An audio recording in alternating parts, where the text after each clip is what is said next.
Hello friends, my name is Dr. Akanksha Chauhan, working as a fertility specialist at Milan Lima Fertility Center, Greater Kailash 2, New Delhi. So आज हम बात करेंगे male infertility के बारे में, कुछ खाने पीने की चीज़ें जो हमारे स्पर्म पैरामीटर्स को बेटर करती है. So total male infertility 1/3 parameters को कंट्रीब्यूट करता है और एक ही टेस्ट जिससे हमें एक रफ आइडिया लगता है वो होता है सीमन एनालिसिस, जिसमें हम 3 पैरामीटर्स देखते हैं. एक होता है कॉन्सेंट्रेशन स्पर्म का, एक होती है स्पर्म की मोटिलिटी और एक होती है उसकी मॉर्फोलॉजी. सो क्या क्या चीज़ें हैं जिससे हमारे स्पर्म पैरामीटर्स इम्प्रूव होते हैं. पहली चीज़ है एग्स. सो एग्स अपने आप में एक कंप्लीट प्रोटीन है. एक पूरा एग जो होता है वो हम खाना रिकमेंड करते हैं. मतलब ऐसा नहीं है कि आपको एग योक नहीं खाना है, आप पूरा एग खाइए.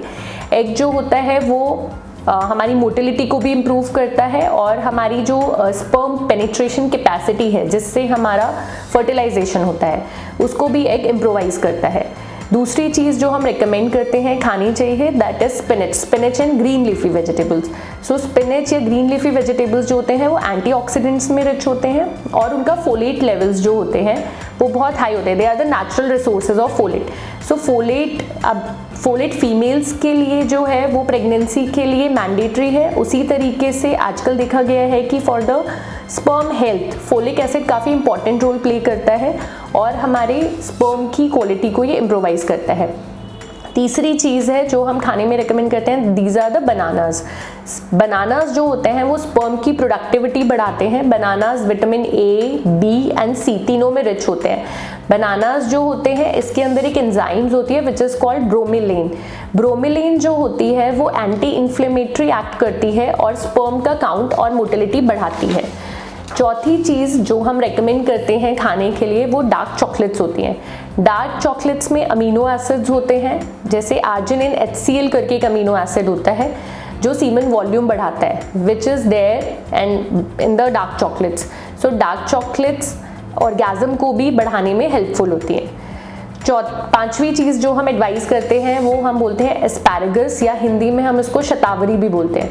शतावरी जो होता है वो सेल की इंटीग्रिटी को बढ़ाता है, फ्री रेडिकल्स स्पर्म के कम करता है, इसीलिए स्पर्म के DNA पे एक्ट करता है. इसलिए शतावरी या एस्पैरागस एक इम्पॉर्टेंट लीफी वेजिटेबल है जो अगर हम ऐड करेंगे तो वो हमारी फर्टिलिटी को बेटर करेगा. छठी चीज़ है ब्रोकोली. ब्रोकोली खाने से फोलिक एसिड मिलता है, विटामिन B9 मिलता है. ये भी 70% स्टडीज़ में ये कहा गया है कि 70% ये स्पर्म काउंट पे वर्क करता है.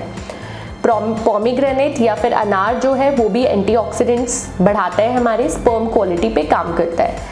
वॉलनट्स या nuts, chia seeds, flax seeds, इसमें ओमेगा 3 फैटी एसिड्स होते हैं. ये हमारी स्पर्म वॉल्यूम को बूस्ट करता है और ये बेसिकली ब्लड फ्लो टेस्टिस में जो टेस्टिकुलर जो चैनल्स हैं उनका ब्लड फ्लो बढ़ाता है, इसलिए ये कॉन्सेंट्रेशन पे भी वर्क करता है.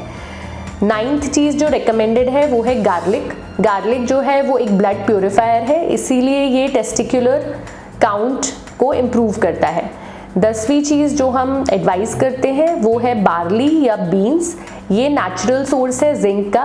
ये सभी जानते हैं कि जिंक हमारे लिए एक इम्पॉर्टेंट मिनरल है जो कि हमारी स्पर्म की क्वालिटी और मोटिलिटी पे वर्क करता है.